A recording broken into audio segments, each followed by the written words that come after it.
I did not know then that a radio could make a building feel alive. I also did not know that, at Blackpine Ridge, silence was not the absence of sound. It was a rule. The station looked harmless the afternoon I arrived. The road in was 12 miles of broken gravel, switchbacks, and wet leaves pasted to the ditches. Beyond the windshield, the Smokies rolled away in blue layers, painted. Tourists loved that view. They took pictures from overlooks and called it peaceful.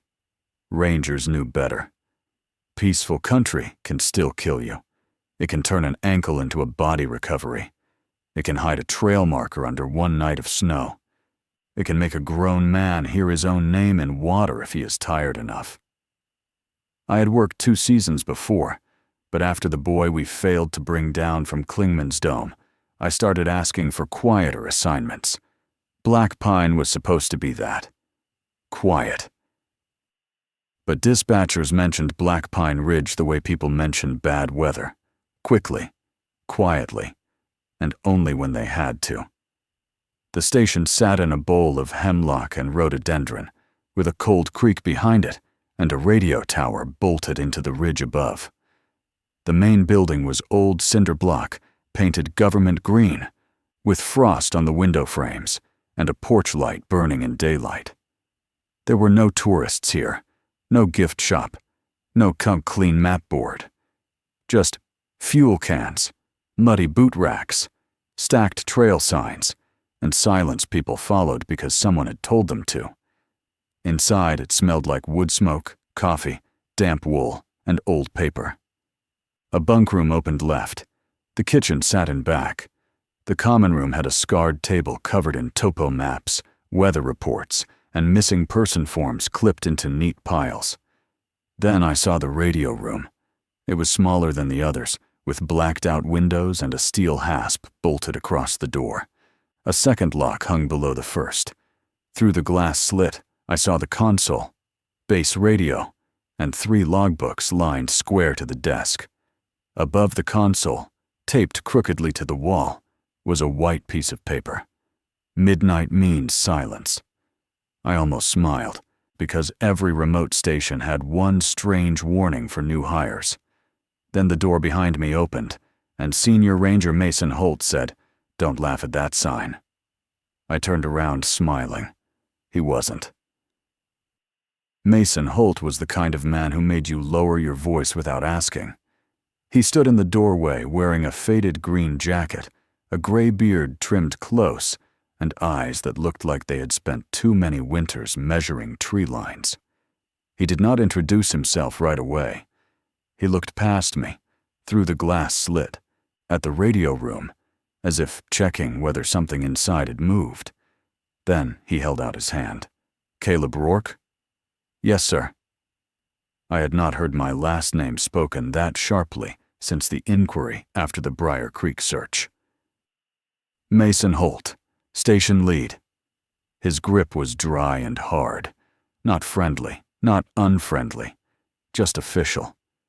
He let the warning hang there for a second, then turned away like he had only corrected my parking permit. After that, he gave me the tour, and for 10 minutes, Blackpine Ridge almost became ordinary again. He showed me the bunk room, the food shelves, emergency batteries, medical cabinet, snow chains, and the old wood stove in the common room. He talked about fallen trees, bear reports, lost tourists, weather windows, and the difference between a hiker who was late and a hiker already becoming a case file. During the day, it was all ranger work. Practical, measurable, human. Then we came back to the radio room. Mason unlocked the first lock, then the second. He stepped inside but did not invite me past the threshold. The console lights were off, but the equipment looked cleaner than anything else in the station. 3 logbooks sat beside the microphone. The microphone cord had been wrapped in black tape near the base, as if someone had gripped it too hard too many times. A clock above them was set 5 minutes fast, like even time was expected to report early at Blackpine. "That sign," he said, nodding toward the paper, is not a joke. I figured that out. No, he said. You noticed I wasn't laughing. That's different. He turned then, and his voice dropped low enough that I had to lean closer. After midnight, you do not answer that radio. Not for dispatch. Not for county. Not for me. Not for a crying child. Not for someone giving coordinates. Not for someone using your name. My neck tightened at that last part. Not because I believed him yet, but because he saved it for the end. I asked the question every new ranger probably asked. What if it's real? Mason looked at the microphone for a long time. Then God help them, he said, because if you answer, you won't. He locked the radio room again, checked both locks with his thumb, and only then handed me a station key. That was the moment I understood Blackpine had rules before it had explanations. And Mason Holt was not protecting the radio from us. He was protecting us from whatever used it. After Mason handed me the key, I felt it in my pocket like warning. Most visitors think a national park ends where pavement does. Lena Voss taught me it does not. I met her in the common room while Mason checked the generator. She was kneeling over maps, marking a storm line. Mud covered her boots. A bandage crossed 2 knuckles. She looked up once, measured me like field rangers measure weather, then returned to the map. You're the new transfer, she said. Caleb. Lena, don't take Mason personally. He sounds like that even when he's being kind. I almost asked if the radio rule was him being kind too, but stopped myself. The sign was still in my head. So was the way he had checked both locks. Lena noticed. He gave you the midnight talk? Enough of it. She made a sound that tried to be a laugh and failed halfway out. Then he likes you. During the day, Blackpine Ridge could have passed for any backcountry post. The walls held trail closures, bear sheets, weather charts, and faded photographs of crews clearing blowdowns after storms. On paper, our job was simple. Maintain access, answer calls, find the lost, and bring people home when the mountain let us. After Briar Creek, I knew that last part depended on the mountain. Lena said there were 2 parks. The one they print on brochures, she told me, tapping a visitor map, and the one we work in. The brochure park had waterfalls, family loops, overlooks, and black bear talks. The ranger park had drainage cuts that swallowed sound, ridge lines where GPS drifted, old mining scars, and trails on no public map, because the last people who followed them became case numbers. Most places, Lena said. The problem is when the radio dies. She did not say it dramatically. That made it worse. She said it the way a person says a road washes out every spring. At Blackpine, the problem is when it doesn't. Outside, the afternoon sun touched the hemlocks, gold and harmless. Inside, the radio room sat behind 2 locks, quiet in a way that felt practiced. I remember thinking the station had 2 versions too, the one I had entered, and the one waiting for dark. I did not know then how quickly daylight could make a warning feel foolish, or how night would correct that mistake. While Lena talked, my eyes kept returning to the radio room. That was the problem with warnings. Once someone gave you one, ordinary things stopped staying ordinary. A locked door became a question. A quiet console became a mouth. Even the logbooks on the desk began to feel less like paperwork and more like something the station was feeding. A few minutes later, Mason called Lena outside to look at the generator belt, and their voices thinned behind the back door until the station felt empty. I was supposed to be checking inventory in the common room. Batteries, flares, medical packs, thermal blankets. Simple work. Ranger work. But the station key was still in my pocket, and the radio room sat 10 feet away, behind 2 locks, and a rule nobody had explained. I stood there longer than I should have. I took the key out once, then put it back in my pocket. A better ranger would have walked away. A smarter one probably would have too. I told myself I only wanted to understand the filing system. That was the first lie Blackpine let me tell myself. Both locks opened louder than they should have. Inside, the air felt colder, though the vent above the console was humming.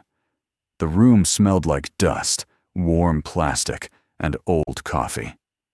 I did not touch the microphone. I remember that clearly. Some part of me already understood that certain objects in that room had boundaries. The top logbook was current. Weather calls, trail updates, routine check-ins. Nothing strange. The second drawer under the console was locked. I tried the smallest key on the ring, expecting nothing. The lock turned. Inside were older logbooks, stacked tight, their covers softened from years of hands. Some pages had been cut out with a blade. Others were blacked over in marker, so hard the paper had torn. But enough remained to make my stomach go cold. 11:58 p.m., signal clear. No response given. 12:14 a.m. Voice matched missing subject. No reply. I thought of Briar Creek then, though I did not want to. I thought of a mother, asking if we were sure the voice on the ridge had not been her son. 12:33 a.m. transmission continued after unit powered down. One entry from 1998 stopped me. Ranger Alan Pierce acknowledged unidentified caller after midnight. Removed from station 2 days later. Do not discuss on open channel. Beneath that, in different handwriting, someone had written, "Voice continued inside wall." I stood there with my hand on the drawer, listening. The building was quiet. No footsteps. No generator thrum. No voices outside. Then something tapped once behind the wall to my left. Not loud. Not dramatic. Just one careful knock. Exactly where the radio wires disappeared into the plaster. I closed the drawer and stepped back. That was when Mason said from the doorway, "You just made your first mistake here." I turned around with the key still in my hand. He was not looking at me. He was looking at the wall. Mason did not shout at me for opening the drawer. That scared me more than anger would have. He stood in the radio room doorway with his hand still on the frame, eyes fixed on the wall where the knock had come from. For several seconds, neither of us spoke. The station felt too quiet again, but not empty this time. It felt like someone had stopped moving because we were listening. Finally, Mason said, "Close it." I slid the drawer shut. "Lock it." I did. Only then did he look at me. There are 2 kinds of mistakes here, Caleb. The ones that get you written up, and the ones that get other people's names written down. I wanted to apologize. Instead, I asked, "What was inside the wall?" Mason's face changed a little. Not fear, exactly. Recognition. "Nothing you answer," he said. He walked me back to the common room and made coffee, the way men do when they need both hands busy. Outside, daylight still made the mountains look clean and reasonable. Frost melted from the porch rail. Somewhere behind the station, Lena laughed once at something the generator did wrong. For a moment, Blackpine seemed like a hard place, but still a human one. That was when I almost told Mason why I had asked for this assignment. I felt the name rise in my throat after years of keeping it buried. The real reason was Daniel. My younger brother disappeared when I was 17, and he was 9, during a family camping trip near the Cherokee side. One minute he was behind me, dragging a stick through the leaves. The next, the trail was empty.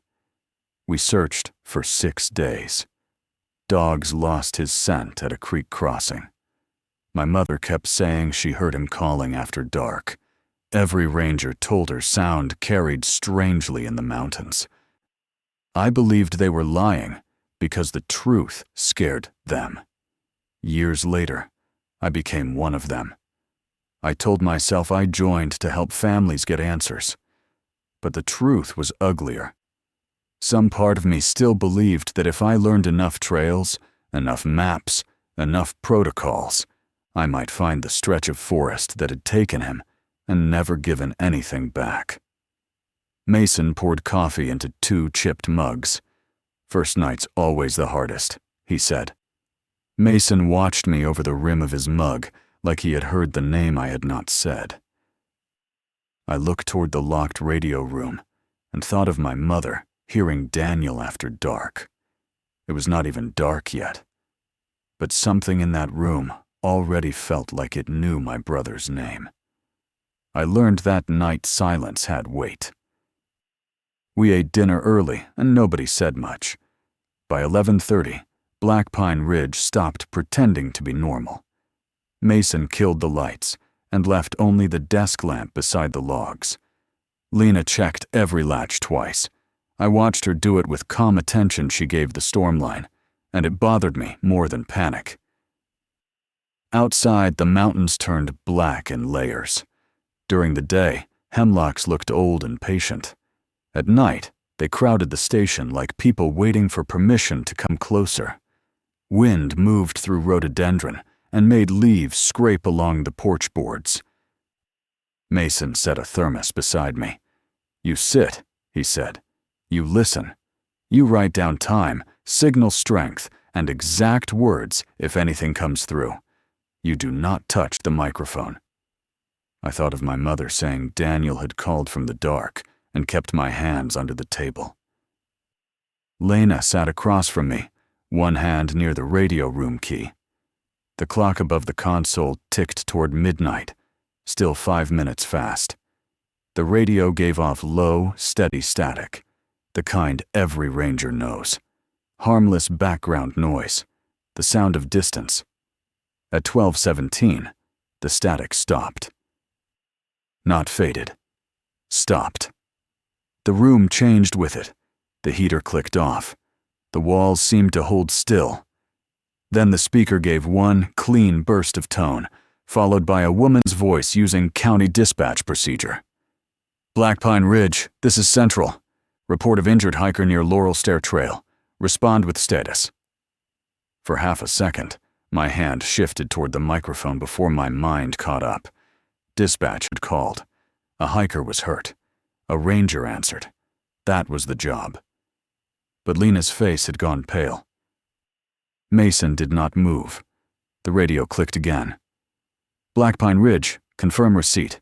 Subject is exposed, possible fracture, requesting immediate assistance."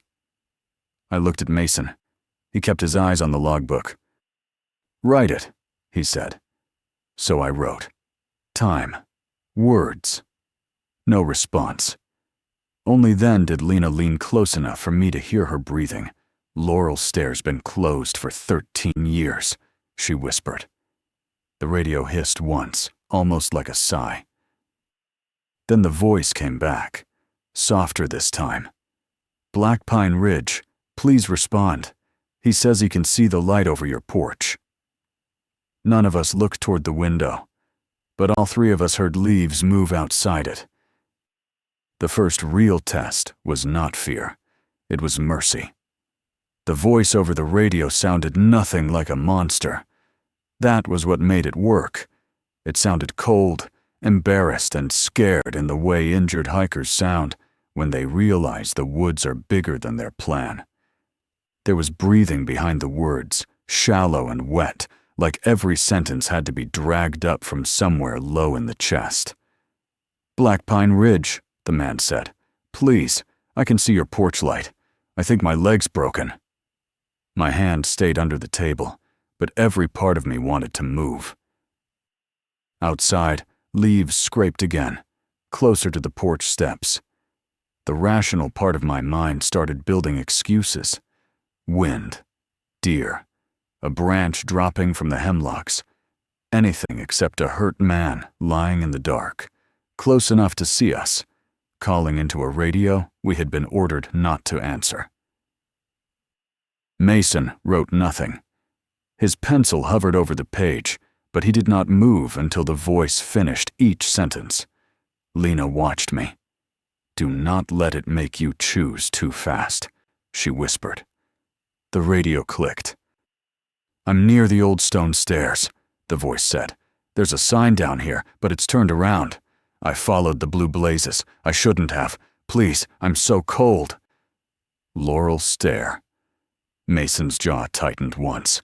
Even without looking at the map, I knew that name had tightened the room.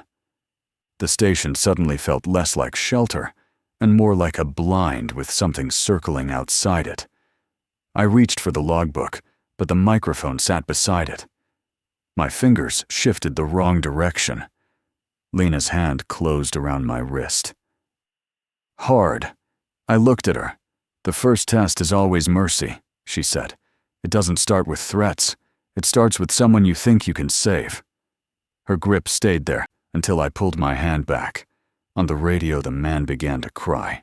Not loud, not theatrical, just broken enough to make me remember my mother saying Daniel had cried from somewhere beyond the creek.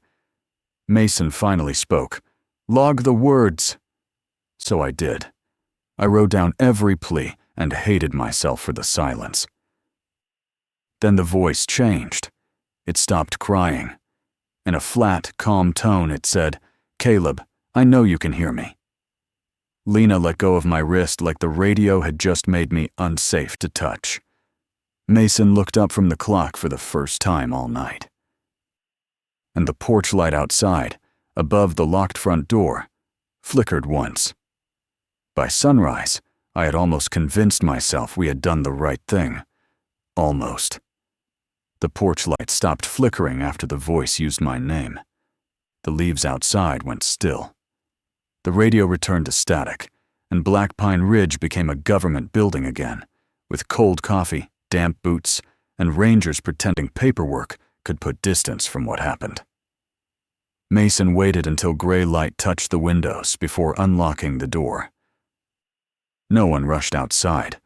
If a hiker had been close enough to see the porch light, every ranger should have moved like the building was burning. Mason only stood on the threshold and looked down at the boards. No footprints. The leaves below the steps were untouched. Still, the bulb above the door steamed in the cold air. Lena noticed me looking. "The porch light does that sometimes," she said. "Does what?" She did not answer. Inside, Mason read every line of the log. Central dispatch. Laurel Stair Trail. Possible fracture. Can see porch light. Caleb, I know you can hear me. His face did not change, but his thumb stopped on my name. "County get anything?" I asked. He called the morning dispatcher on speaker. The answer came back ordinary. No overnight distress calls. No injured hiker report. No unit traffic from Central after 10:42 p.m. Laurel Stair was not active. It had not been active for 13 years. That should have made me feel better. It made everything worse. If dispatch had not called, something had used their procedure perfectly. If no hiker had reported injury, something knew what a hurt man should sound like. If nobody outside knew my shift, something had learned my name before I heard its voice. I asked Mason if we were searching anyway. He closed the logbook. Officially, there's nothing to search. And unofficially, he looked toward the locked radio room. Daylight tells us how much trouble night is going to be. I hated that answer. By noon, dispatch called again. This time, it was real. The report came from a mother in Knoxville. That word hit me before the name did. I knew what it sounded like when a parent tried not to panic. Her son was overdue near Blackpine Ridge. His name was Evan Mercer. His last message said he had gone looking for Laurel Stair, the same trail that had called before anyone knew he was missing. Dispatch did not sound frightened when they gave us Evan Mercer's name. That was how missing person cases began.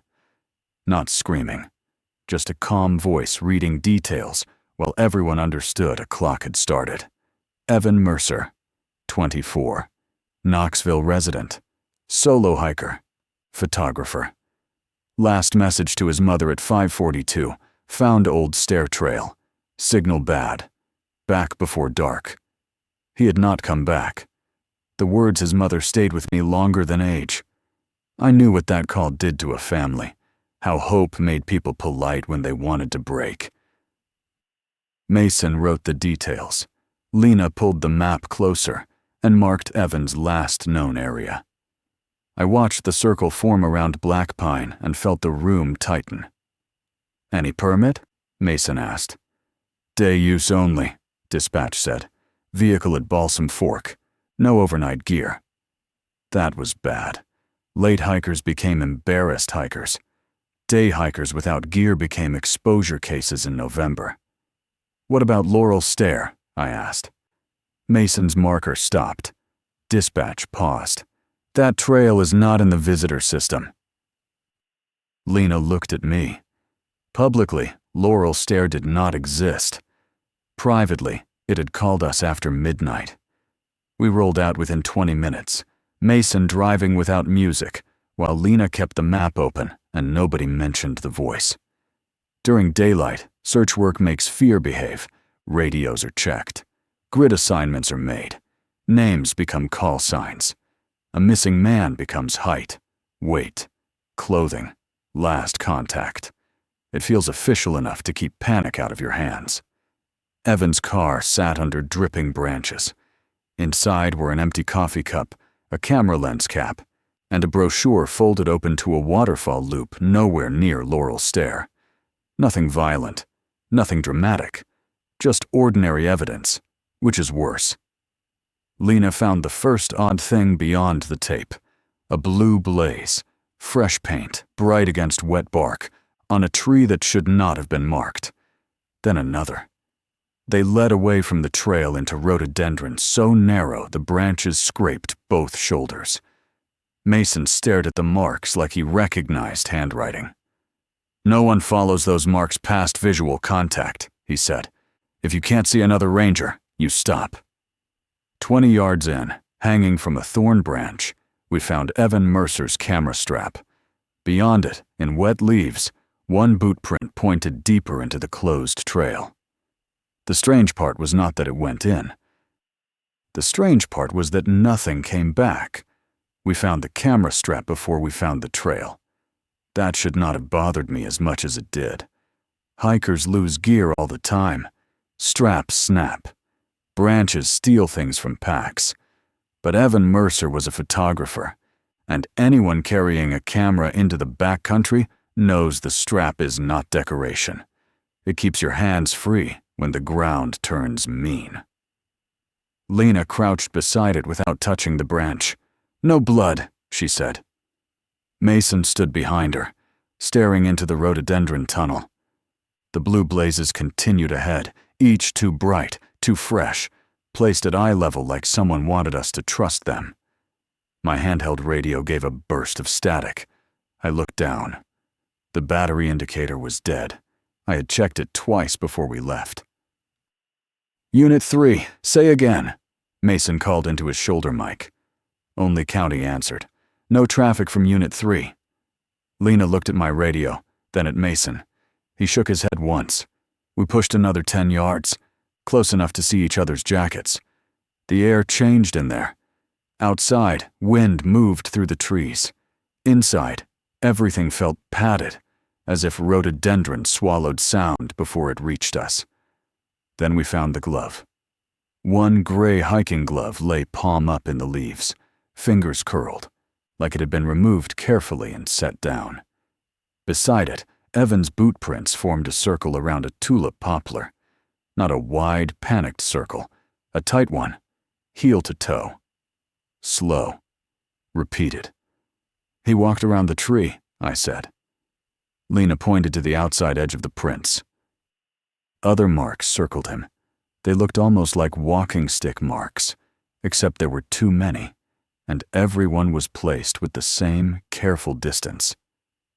I had seen searches turn strange before, but never in a way that made me think of Daniel so fast. Mason's voice cut through the quiet. Everyone out, now." I should have turned when Mason said it. Instead, my eyes caught the last boot print. It faced inward, toward the trunk. There was no print leaving the circle. As we backed out, the ground under my boot gave a soft, hollow sound. Then my dead radio hissed. A man whispered, "You walked over me." Mason grabbed my wrist hard enough to hurt and dragged me out. The last thing I saw before the brush closed behind us was the blue blaze nearest the tree. Fresh paint ran down the bark. It was still wet. The second night was worse because we knew the voice had a name. We had pulled search teams before dusk because Mason would not leave anyone inside Laurel Stairs Cut. By sundown, he had locked the station tighter than before. Lena checked windows without speaking. I cleaned mud from my boots and kept seeing the circle around the tulip poplar. Evan had walked heel to toe until there was no way out, while something else measured him from leaves. Nobody spoke during dinner. At midnight, the radio static came in steady. It sounded almost normal. That made me hate it more. Mason sat with the logbook open. Lena stood near the wall map, staring at the circle around Laurel Stair. I kept my hands flat on my knees. The rule was simple. Listen, write, do not answer. At 12:43, the static cut off. A man breathed through the speaker. Not dispatch, not procedure, just pain. "Blackpine Ridge," he whispered. "Please don't leave me down here." For a second, I heard Daniel in the shape of that plea. Not his voice, just the terrible possibility of him, cold and waiting underground nobody had searched. My pencil stopped. Mason said, "Write." I forced my hand to move. The voice came again, clearer. "My name is Evan Mercer. I'm below the stairs. I can hear you walking over me." Lena closed her eyes. The words hit too close to what my dead radio whispered in the brush. "You walked over me." I had told myself it was interference, a dead battery failing in a way that sounded human. It could still have been wearing Evan's name. I knew that.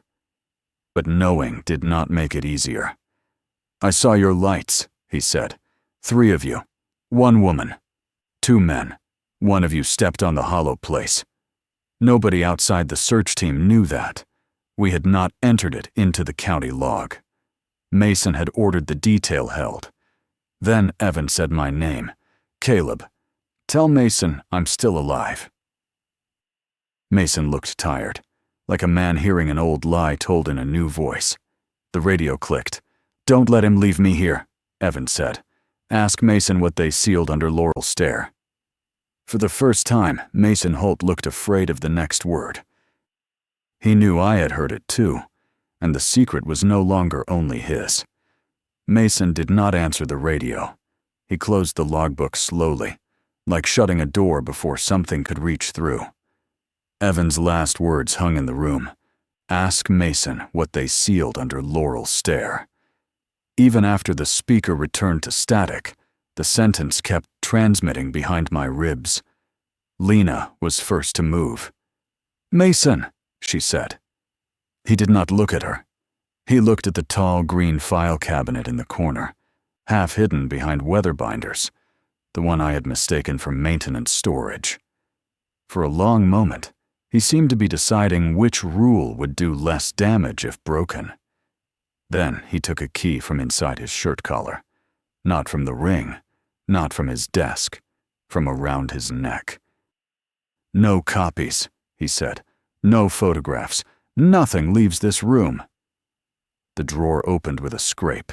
Inside were folders bound with red cord, each labeled by year, sector, and call sign. Signal anomalies. That was the typed heading on the first file Mason handed me, as if anomaly could hold back what the reports described. Government language can do that. It can take something impossible and dress it in words dull enough to survive a meeting. The first case was from 1987, a missing hunter found dead before his voice called for help.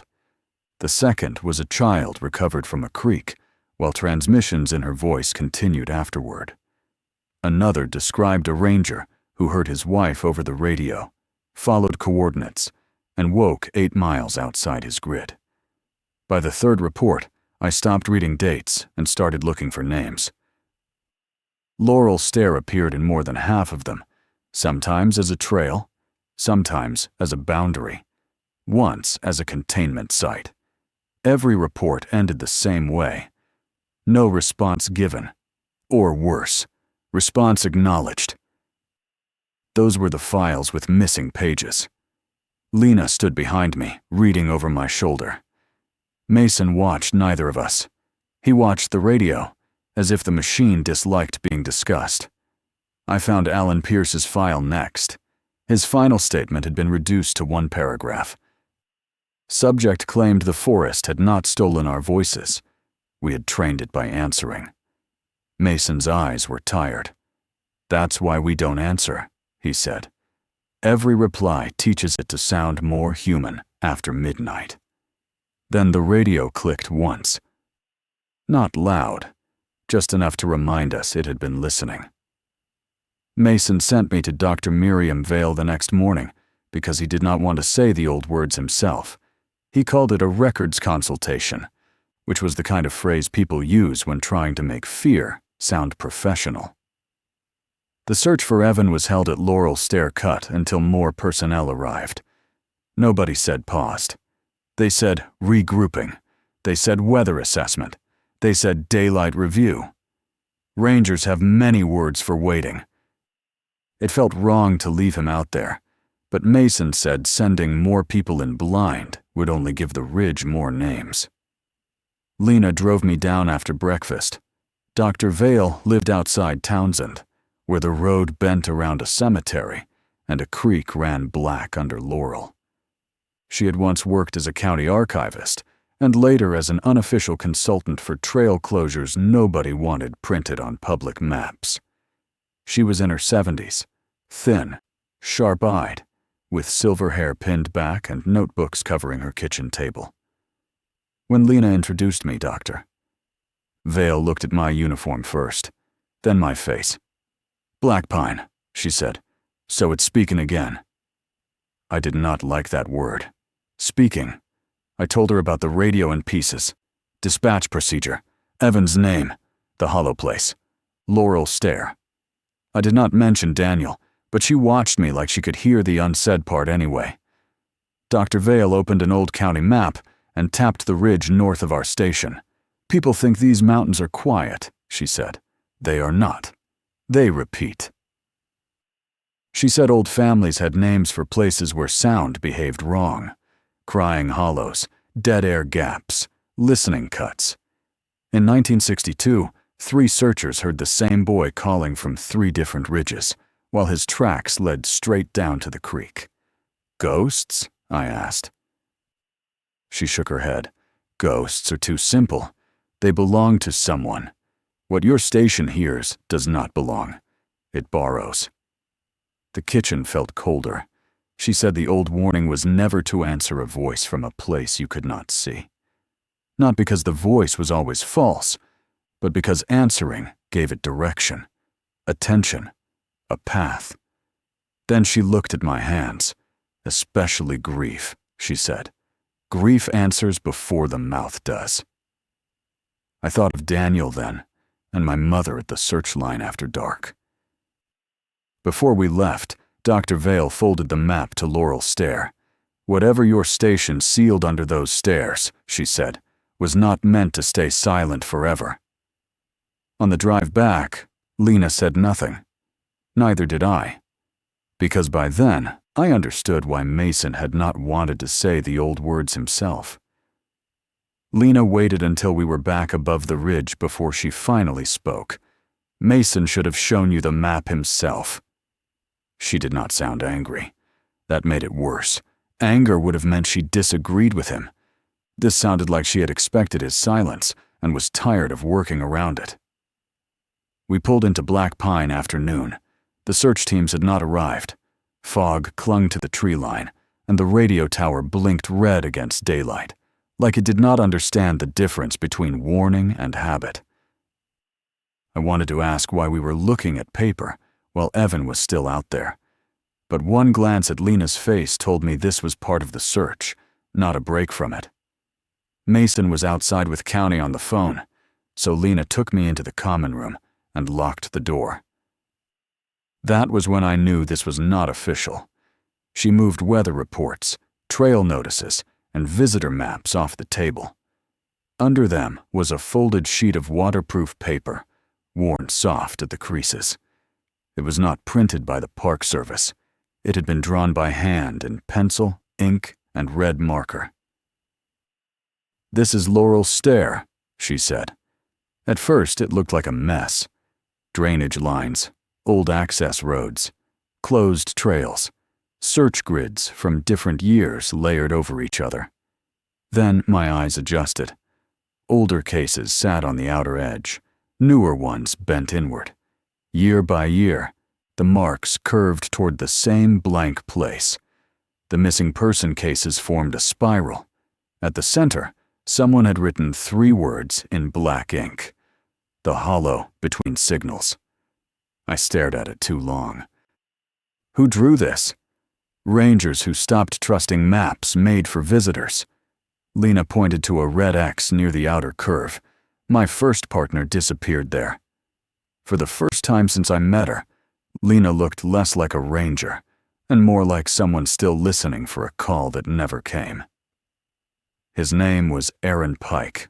Good tracker. Careful. The kind of ranger who made fun of people for believing trail stories. She swallowed once. He heard coordinates over static during a search, said he didn't, followed them anyway. What happened? We found his pack, his radio, his boots. She looked toward the locked radio room. Not him. Outside, Mason's voice rose, sharp and official, close enough that County might have heard if he opened the door. Lena folded the map before he came in. But I had already seen enough. Evan Mercer was not lost outside the pattern. He was inside it. And every line on that map bent toward the same blank place. Coordinates are not supposed to feel like a threat. They are numbers, north, west, degrees, minutes, seconds. In search work, coordinates make panic smaller. They turn fear into a point on a map, something you can walk toward with a compass and a purpose. At Blackpine, numbers could be bait. Mason came inside before Lena finished hiding the map. His eyes moved from her hands to my face, then to the folded paper under the weather reports. He knew. Of course he knew. But County was still on the line outside, and whatever argument he wanted to have had to wait. For the rest of the afternoon, Mason said nothing about the map. That was worse than an argument. At Blackpine, silence usually meant someone was waiting for the station to speak first. That hour came after midnight. The station was colder than the night before.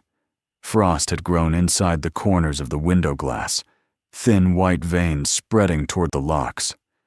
The radio sat quiet under the lamp, and the logbook waited open. Clean page, sharpened pencil, empty lines. At 12:31, the speaker clicked. No breathing this time. Just Evan's voice. Steady and close. 35 degrees, he said. Mason's hand came down on the logbook before I could write. Do not copy numbers until I tell you. The voice continued between bursts of static. 35 degrees, 41 minutes. Lena turned from the wall map. Caleb, look at me. I tried. But numbers have gravity when someone is missing. They promise direction. They promise an end to helplessness. I could see Evan's mother waiting by a phone, polite because terror had not given her permission to scream. North, Evan whispered. 83 degrees. My pencil touched the paper. Mason slammed the logbook shut. Do not write that twice. I only wrote the first part. That's how it starts. The radio hissed, and underneath it came another sound, a small laugh. Young, familiar, My throat closed before my mind understood why. I knew that laugh before I let myself know it. Daniel. For half a second, I was 17 again, standing beside a creek, while my mother turned toward the dark because she thought she heard her son. The laugh vanished.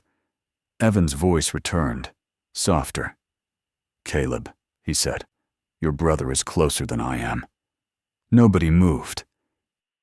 Then the radio gave one final coordinate, clear as daylight. Mason whispered one word, not to me or Lena, but to whatever had found its way beneath the floor. "Enough." And underneath us, something knocked 3 times, as if it had been waiting for permission to answer. By morning, Mason acted like the 3 knocks beneath the floor had never happened. He logged the coordinate attempt, checked the locks, and told County we needed relief support for the expanded search. That was how Troy Bell came to Blackpine.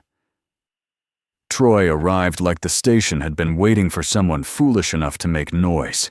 He came in with snow on his shoulders, a duffel bag in one hand, and a grin that belonged at a visitor center, not Blackpine after everything we had heard through that radio. He had already spent 6 hours on the outer grid before reaching us, and his gloves were soaked from clearing blowdowns. Troy was young, maybe 26, with a fresh haircut, and the kind of confidence the mountains had not punished yet.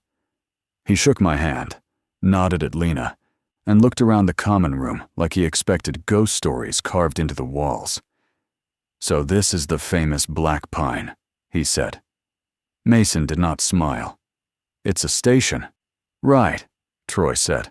"The one with the haunted radio." The room changed. Not loudly. No one snapped at him. Lena looked down at the map, and Mason set his coffee down with more care than the mug deserved. I knew then Troy had already heard pieces. Rangers talk, even when told not to. Rumors travel faster than dispatch, especially rumors that turn fear into jokes. Mason said, "You were briefed on night protocol?" "Sure," Troy said. "Don't answer after midnight." He said it like a punchline. I watched Mason's face. "That isn't station humor," Mason told him. Troy shrugged. "Every backcountry post has a story. Keeps new hires from getting comfortable." "No offense," he added, "but if a distress call comes in, I'm answering. I didn't put this uniform on to sit quiet while someone freezes." The worst part was that he sounded right. That was what Blackpine did. It made survival feel like cowardice. It made the rule look cruel. Every decent instinct in your body wanted to reject it. Lena spoke without looking up. "Out here, something can sound like a person without being one." Troy gave her a polite nod, the kind people give when they think experience has turned into superstition. "Maybe," he said, "but if I ignore a real kid crying for help because of a station story, I won't sleep again." When he said kid crying for help, I thought of Daniel before I could stop myself. Mason stepped closer. "Then, you better learn the difference before midnight." Outside, snow thickened against the windows, soft and white and almost beautiful.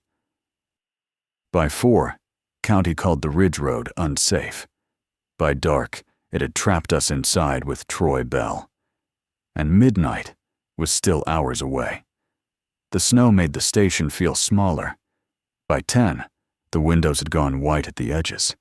The porch steps disappeared under clean powder, and the road down Blackpine Ridge became something we talked about in the past tense. County checked in once, confirmed no vehicles were coming up or down, and signed off before weather swallowed the signal. After that, the radio room waited. Troy tried to keep talking through it. He asked about rescues, bad storms, bear encounters, anything that made Blackpine sound like a rough assignment instead of a place with rules older than paperwork. No one gave him much. Mason checked the generator. Lena sharpened pencils for the log. I watched the clock and tried not to think about Daniel laughing through static. At midnight, Troy stopped joking. He sat across from me, arms folded, eyes fixed on the radio like he wanted it to prove us wrong. For a while, it gave him nothing. Only static. At 1:08, the speaker clicked. A child began to cry, not loudly, not the way actors cry. This was small and breathless, broken by little gasps that made the room feel colder than the windows. "Please," the boy said, "my dad fell." Troy's face changed immediately. Mason looked at him. The child sniffed. "He's by the creek. He won't wake up. I can see the station light." No one moved. Troy leaned forward. "How old is that kid?" Lena said, "Old enough to know what you'll want to hear." "That is a child. That is a voice," Mason said. The radio clicked again. "I'm scared," the boy whispered. "My socks are wet. I can't feel my feet." Troy's hands tightened on his knees hard enough to pale the knuckles. I did not understand that reaction until later, when Lena told me his nephew had died in a flash flood 3 years earlier. Somehow, the radio knew too. That was how it worked. It did not search for bravery. It searched for the place bravery and grief looked the same. His hand shifted toward the edge of the table. "Don't," I said quietly. He looked at me, and for the first time his confidence was gone. "If that's real," he said, "we're letting him die." Mason stepped between him and the microphone. "If you answer," he said, "you give it a door." The child sobbed once. Closer now. "Ranger Troy," it whispered, "please hurry." Troy went completely still, because none of us had said his name aloud after dark. The mistake happened during a power flicker. That was all it took. 1 second. Mason stood between Troy and the microphone. The next, the generator coughed outside, the desk lamp dimmed, and every shadow in the room jumped toward the walls. In that half-dark, the child on the radio made one small sound. Not a scream, a sob. "Please," he whispered, "the water's getting higher." Troy moved before any of us could stop him. He shoved back his chair, reached around Mason, and grabbed the microphone with both hands, like it was something he had to rescue from us. Mason caught his shoulder. Lena said his name without thinking, and Mason's face changed. Too late. The radio already had him. Troy pressed the button. "This is Blackpine Ridge," he said. "Identify yourself." The station went silent. Not quiet. Silent. The radio cut out. The wind stopped against the windows. Even the generator seemed to hold its breath. Troy kept the microphone near his mouth, eyes wide now, as if only after speaking did he understand he had stepped across something he could not step back from. Then every locked door in the station clicked once. Front door, radio room, bunk room, the inside latch on the storage room. Each lock answered in order, from the outside in. Mason let go of Troy's shoulder. No one moved. The child stopped crying. When the radio came back, the voice was not a child anymore. It was Troy. Not similar. Not close. Troy's exact voice came through the speaker, calm and grateful, while the real Troy stood in front of us with his mouth open and no sound coming out. "Thank you for opening the channel," the voice said. Troy touched his throat with 2 fingers, like he was checking whether his voice was still inside him. Lena backed away from the table. Mason whispered, "Eyes down." I looked at the floor, because his voice left no room to argue. The old boards near the radio console were dark with melted snow, though none of us had crossed the room in wet boots. Troy dropped the microphone. It fell slower than it should have, the cord tightening late, as if the room had forgotten gravity for half a second. Outside the front door, something knocked once. Then Troy's voice came through the radio again, softer. "Can I come in now?" Mason did not answer. He reached for the logbook with a shaking hand, and wrote one word beside the time. Breached then. Beneath it, he added Troy Bell's name. The radio shut off after Mason wrote Troy's name. For a few seconds, that felt like mercy. Then the static started inside the walls. It did not come from the speaker. I know what radio feedback sounds like. I know the thin whine of crossed channels, the crackle of weak batteries, the dirty hiss of weather moving between towers. This was different. It moved behind the plaster in slow waves, traveling from the radio room to the common room, then down the hall toward the bunks. Troy stood beside the desk, staring at the microphone. "I didn't mean to," he said. No one answered him. That was cruel, maybe, but after what had happened, even comfort felt like a kind of reply. Mason kept his eyes on the floor. "Nobody speaks unless necessary," he said. "Nobody says his name again, not even to comfort him." Troy looked at him. "I'm right here." His voice came out thin, like he did not fully trust it anymore. Lena whispered, "Then stay right here." The static shifted. It scratched once above the ceiling, then ran through the vent with a wet, electrical sound. The station lights flickered, not off, just low enough to make every corner deepen. Outside, snow pressed against the windows, clean and white. Inside, something had brought the dark in with it. My handheld radio clicked on my belt. The battery was still out. A voice breathed through it, using Troy's voice again. "Received." Troy flinched like someone had touched the back of his neck. Mason opened the logbook again, turned back the page with 2 fingers, and froze. Beneath Breached and Troy Bell's name, a new line had appeared in handwriting none of us recognized. Troy Bell received at 1:11 a.m. The ink looked wet. I stared until the words stopped looking like words. Received did not mean rescued. It did not mean found.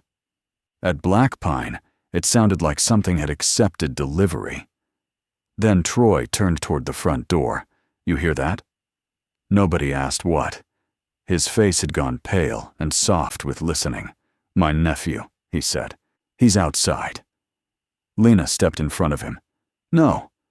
"I can hear his shoes," Troy whispered. "They're full of water." From beyond the locked door came a slow, careful dripping sound. One drop, then another. Then small, wet footsteps crossed the porch. Mason reached for Troy, but Troy was already crying. "He's cold," Troy said. "He came back because I answered." Behind the wall, the static shifted. Then it began to laugh in Troy's voice. Troy did not disappear all at once. That would have been easier to understand. For the next hour, he sat at the common room table with his hands flat, like a man trying to prove he was still there. Mason kept him from the radio. Lena stayed between him and the door. I watched the walls because static had begun moving in circles, passing behind us, fading, then returning. Outside, wet footsteps stopped beneath the porch window. Troy whispered, "He's waiting." Mason said, "Do not talk to it." "I'm not," Troy said, but his eyes stayed on the door. The station clock read 2:17 when the lights flickered. Not fully out. Low enough for every reflection in the window glass to look like someone standing behind us. Troy looked thinner in that reflection, older somehow, as if the room was taking pieces of him. Then the radio room door opened. No one had unlocked it. The hinges gave one slow creak. Mason raised his hand. "Nobody moves." Troy stood anyway. Lena grabbed his sleeve. Mason reached him too, but the lights dipped again, and Troy's reflection seemed to step ahead of his body. He pulled free. "He's in there," Troy said. "It is using him," Mason said. "That is not the same thing." Troy stepped into the radio room. The door shut behind him. Mason reached it first, but the lock had turned from inside. He hit the door with his shoulder. Lena shouted for Troy to open it. I heard static on the other side, loud and wet. Then Troy spoke from inside, not through the door, through the radio. I received him, his voice said. Now he receives me. The static cut off. The lock opened by itself. Mason shoved the door wide. Troy was gone. His jacket lay folded over the chair. His badge sat on the microphone. Wet footprints led from the console to the wall and stopped there, toes pressed against plaster. We searched anyway, under the desk, behind the console, along the wall where the footprints ended. There was nowhere a man could have gone, which meant nowhere left to look. At sunrise, Mason tore out the page with Troy's name and burned it. "Names left open keep calling," he said. Nobody said goodbye. But that night, at 1:11, the radio clicked on by itself, and Troy Bell asked if anyone could hear him. Evan Mercer came back to us in daylight. That should have made it feel cleaner. It did not. A county team found him just after noon in a shallow ravine 2 miles west of Laurel Stair Cut, nowhere near the bootprint circle, nowhere near the hollow ground, and nowhere near the coordinates the radio had tried to give us. He was lying on his side beneath a shelf of wet rock, one arm tucked under him, camera still tied across his chest with a length of orange utility cord where the original strap should have been. The official explanation formed quickly. Fall injury, exposure, disorientation, bad weather, closed terrain. Those words moved through the search team like bandages placed over something too deep to close. Mason stood at the rim of the ravine and said nothing. Lena kept her eyes on the tree line. I watched the recovery crew work and tried not to think about Evan's voice, saying he was below the stairs, alive, hearing us walk over him. The coroner's preliminary estimate came before sunset. Evan had been dead before the first midnight transmission. Mason heard it over speaker and closed his eyes. Not in surprise, in confirmation. That was worse. If Evan had died before we heard him, then the voice was never a rescue call. It was not proof of life. It was not hope. It was something wearing hope, because hope was the easiest thing to make rangers follow. Lena found the camera during evidence transfer. The body had damaged most of it, but the memory card survived. Mason was still listed as field lead, so he asked to view the final images before evidence transfer. Nobody challenged him. By then, everyone was tired enough to mistake fear for procedure. The first photos were normal. Creek beds, fog through branches, a close-up of blue paint on bark. Then a shot of old stone steps half buried under moss. Laurel Stair. The final image loaded slowly. It showed Blackpine Ridge Ranger Station from the tree line. At night. The porch light was on. Snow gathered along the roof. Through the radio room window, behind glass that should have been blacked out, a man sat at the desk with the logbook open. Me. The timestamp was 12:17 a.m., 2 nights earlier, the first night the radio called, before I had taken that shift, before Evan was reported missing, before anyone outside Blackpine knew my name. Mason stepped back from the screen. Lena whispered, "That isn't possible." But none of us said it like we believed that word anymore. We spent the day pretending Evan's final photograph had not changed the rules. But every time I passed the radio room window, I imagined someone standing in the tree line, camera raised. At 12:59 that night, my brother spoke through the radio. Not Evan, not Troy, not dispatch wearing borrowed voice. Daniel. I spent years imagining what he would sound like if he had grown older. Sometimes I caught pieces of him in strangers. A laugh in a store, a boy calling across a parking lot. My mother used to say grief keeps a person unfinished inside you, and I never understood until Blackpine gave him back 9 years old. "Caleb?" the voice asked. Mason's hand froze over the page. Then he closed the logbook. "Out," he said. I knew Rule 6 from the laminated sheet. If the radio broadcast a voice you loved, leave before it said your name twice. I had thought it was written for other people's grief. That was how every rule felt until it found you. Lena took my arm. I let her pull me into the hallway. Behind us, Daniel said, "Why did you stop looking?" That sentence nearly took my knees out. The hallway was dark, except for the emergency light. Snow scratched against the windows. Everything real felt thin beside that voice behind the door. "It isn't him," Lena whispered. "You don't know that." I know what it wants. That should have been enough. It was not. The radio room door stayed closed, but Daniel's voice did not stay inside it. It came from the hallway speaker first. "Caleb." Then from the office phone, though the line had been dead. "Caleb." I waited.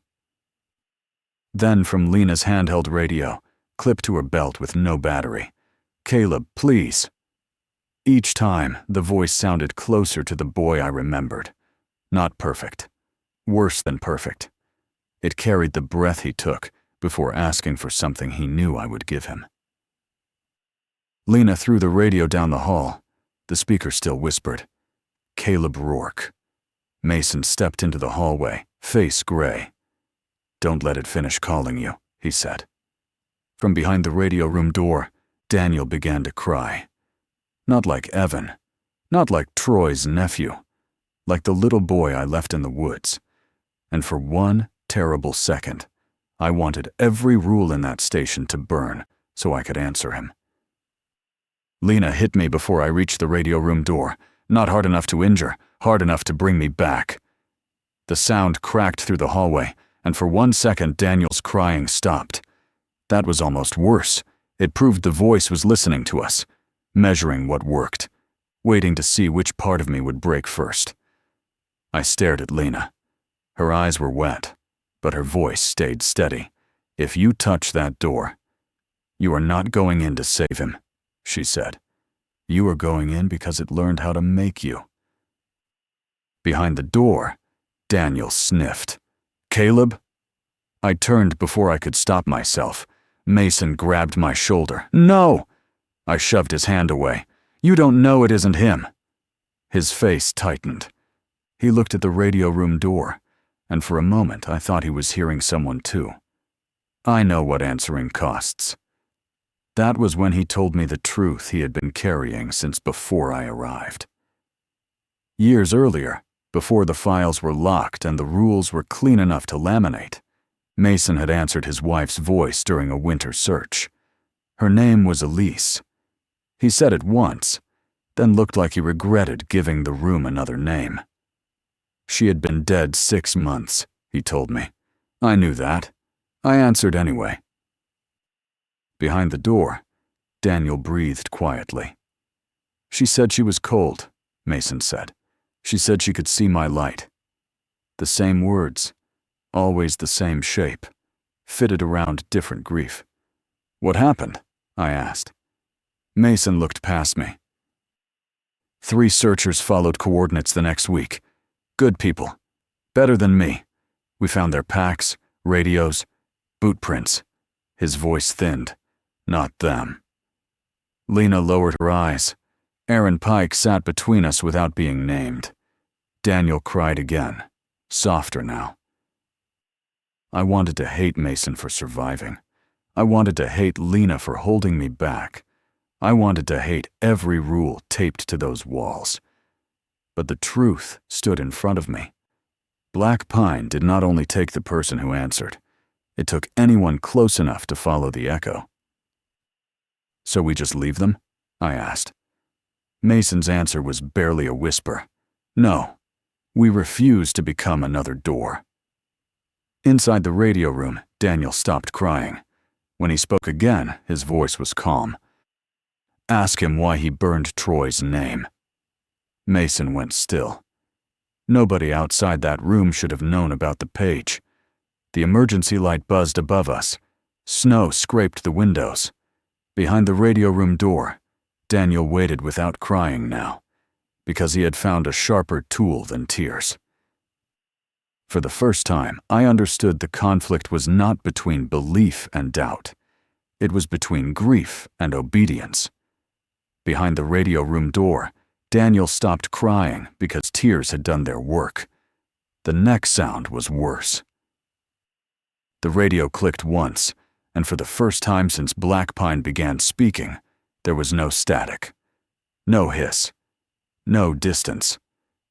The voice came through clean enough to make the hallway feel like the speaker had disappeared, and my brother stood on the other side of the door. "Caleb," Daniel said, "they stopped looking too soon." Lena closed her eyes. Mason whispered, "Do not answer." But Daniel kept talking, calm now, almost patient. "I'm between signals. That's what they call it, isn't it? The dark place between voices.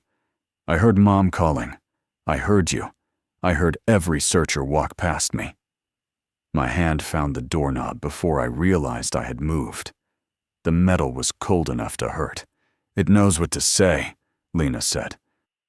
"No," I whispered. "He knows." Because then, Daniel said something no file knew. No ranger knew. No one at Blackpine could have learned it from a report. "Race you to the bridge," he said. That was what he had told me the last afternoon I saw him. He had been 9, carrying a stick like a sword, grinning back at me through yellow leaves. "Race you to the bridge." I had let him run ahead because I was 17 and tired of being responsible. By the time I reached the creek, the trail was empty. The station lights failed. Not flickered. Failed. The hallway dropped into black, except for a thin red glow leaking under the radio room door. The console dial, I realized. The radio was still alive in there, waiting like an eye. Daniel's voice softened. "You can still get me, Caleb. Just open it. Just tell them you hear me." I could hear my own breathing. I could hear Lena saying my name without using it. I could hear Mason whispering under his breath. A prayer, or a rule. At Blackpine, I was starting to think they were the same thing. I turned the knob. It moved. Lena reached for me, but the hallway seemed to stretch in the dark, making her hand arrive too late. Inside the dark, the microphone waited on the desk. Beside it sat Troy Bell's badge, though Mason had locked it away after Troy vanished. The metal trembled against the wood, tapping softly. Once. Twice. A warning. I let go of the knob. Behind the door, Daniel whispered, almost kindly, "Coward." My hand went back to the metal before I could stop it. Because a voice can sound like love and still know exactly where to cut until you bleed inside. Mason reached me before I turned the knob again. He did not say my name. Neither did Lena. I think both of them understood, somehow, that my name had become part of the trap. Mason caught one arm, Lena caught the other, and together they pulled me back down the hallway, while the voice behind the door kept changing. At first it was Daniel. Then it became Evan. Then Troy. Then Mason's wife. Then something else underneath all of them, older than any voice it had borrowed. It called me a coward until the word stopped sounding like an insult and started sounding like an invitation. By sunrise, the radio room was silent again. The door was still locked. Troy's badge was gone from the desk. None of us mentioned how close I had come to opening it. But Mason would not look at me the same way after that. And I could not blame him. I left Blackpine Ridge 3 months after Troy Bell's voice began calling at 111. That is what the paperwork says. Transfer request approved. Seasonal contract ended early. No disciplinary action. No medical note beyond stress-related leave. The public version made it sound clean, like I had stepped away from a difficult assignment before spring thaw. For those 3 months, we kept writing times, burning names, and pretending every sunrise meant the station had let us keep ourselves. The truth is, I left because one morning I found a log entry I did not write. Mason had driven down to meet County. Lena was asleep in the bunk room, boots still on, one hand near her radio. I was alone with the wood stove ticking cold and gray light coming through the windows. The radio had been silent since sunrise. Silence, I thought. Then I opened the logbook. The newest line sat beneath the previous night's entries in handwriting I recognized as my own. Daniel Rourke received pending. I stared at those words until the room tilted. Pending was worse than received. Received sounded finished. Pending sounded patient. I tore the page out with shaking hands. Mason found me at the stove before I could light the match. He read the entry once, then looked at me with the tired mercy of a man who already knew what grief did when it found a door cracked. "Burn it," he said. So I did. The page curled black, and for 1 second, through the stovepipe, I heard a child laugh above the roof. I did not tell Mason. Blackpine Ridge Station officially closed that April for structural repairs after winter storm damage. That is the explanation online. That is what hikers hear if they ask why the access road is gated now. No one mentions the radio tower still blinking above the trees. No one mentions County Dispatch occasionally receives dead air from a station with no crew. I have not gone back. Lena left before spring. Mason stayed until the closure order came, and I never asked whether he made it down the ridge alone. But some nights, when rain moves through the gutters, my phone clicks once at 12:59. No call screen, no number, just one burst of static before the line goes dead. I never touch it. So here is the only warning I can give you. If you are ever near an old ranger station after midnight, and a radio calls your name in a voice you love, do not answer. Do not whisper. Do not cry. Do not even listen too closely. Because whatever lives between those signals does not need much. Only permission.